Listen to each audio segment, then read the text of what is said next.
Hey guys, this is Coach Goodrich with another history video for you guys, all video lecture notes.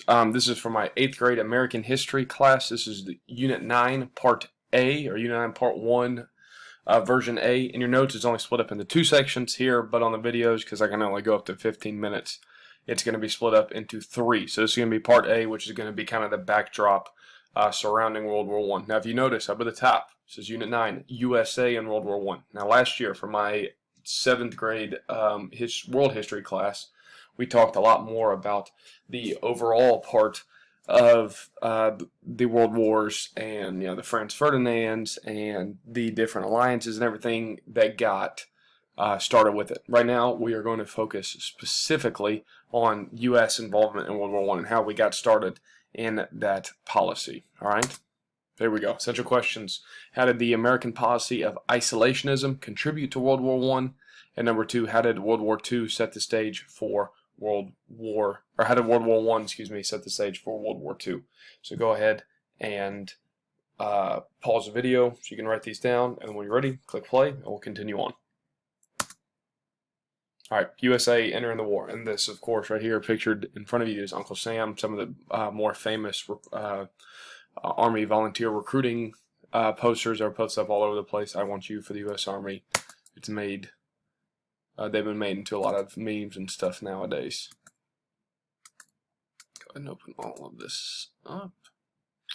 All right, so we got the underlying causes, sometimes referred to as the long-term causes, underlying long-term. So these are not the immediate, like powder keg things that led into the U.S. involvement. These are the long-term things. First one, number 1, violation of neutral rights by Germany. The United States was distinctly neutral at the beginning of all of this conflict, whenever it's 1914, 1915, whenever it started.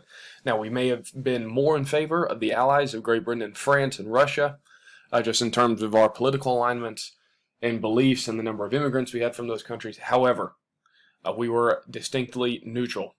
Woodrow Wilson got elected because he kept us out of war, and that's going to kind of be the first part of his foreign policy, was that he wanted to remain neutral, did not want to get involved in any entanglements, wanted to focus on us and on our empire that we had just built thanks to the last thanks to our imperialist movement. But in terms of getting formally involved with any other countries that are about as strong as us or about as influential as us, we did not want to do that.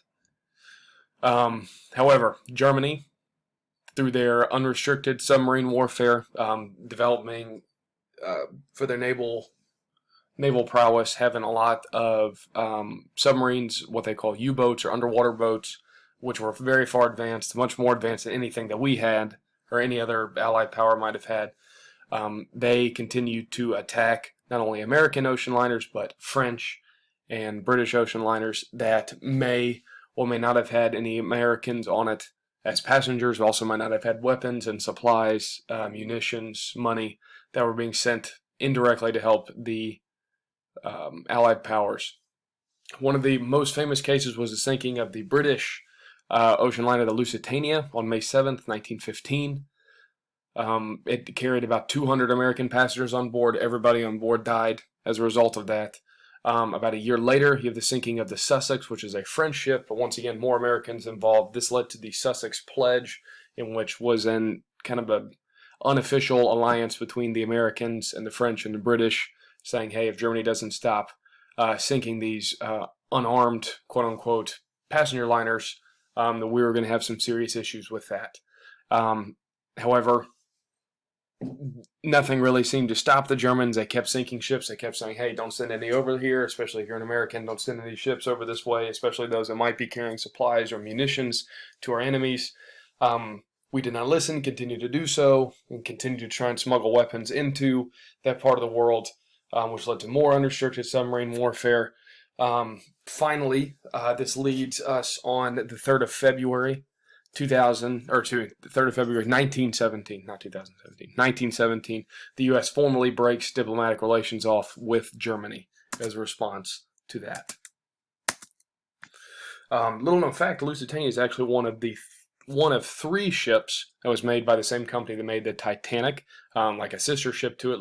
Lusitania was Lusitania was about 100 feet shorter than that. Titanic, as you see, 882 feet, was the largest passenger liner in the world until it sank. The third ship in this was called the Britannic, obviously named after Great Britain, the company or the country responsible for creating it. There was actually a story written like 15, 20 years before this, in which an ocean liner, the largest one the world had ever seen, hit an iceberg and sank, and that was called the Titan. And then 20 years later, the same thing happens. Very similar, North Atlantic sinking of the Titanic after hitting an iceberg, and a lot of people died because of it. So a lot of conspiracy theorists point to that maybe being rigged, or some strange connections definitely between those. All right, number 2, balance of power. A German triumph would upset the balance of power in the world. Right now, everything, especially with the imperialistic movement, everybody had their own little empires, and everybody was kind of basically even in terms of the amount of power, money, riches, influence out there in the world. Germany wins. They succeed in taking over most of Europe. It's going to be really, really bad news for everybody else over there. They're going to have pretty much control over the largest, in terms of population, territory in the world. They're going, at least at that time, they would dominate in terms of the world power scale. So did not want to let that happen. Great Britain and France, especially being in Europe, did not want to let that happen. The U.S. was more partial to Great Britain and France, as we had spoken about. Number 3, idealism. Specifically, Woodrow Wilson's idealism. The same guy that ran on the platform for president saying that, hey, I'm going to keep you guys out of war, keep us out of war. Eventually comes around to the idea that the world must be made safe for democracy.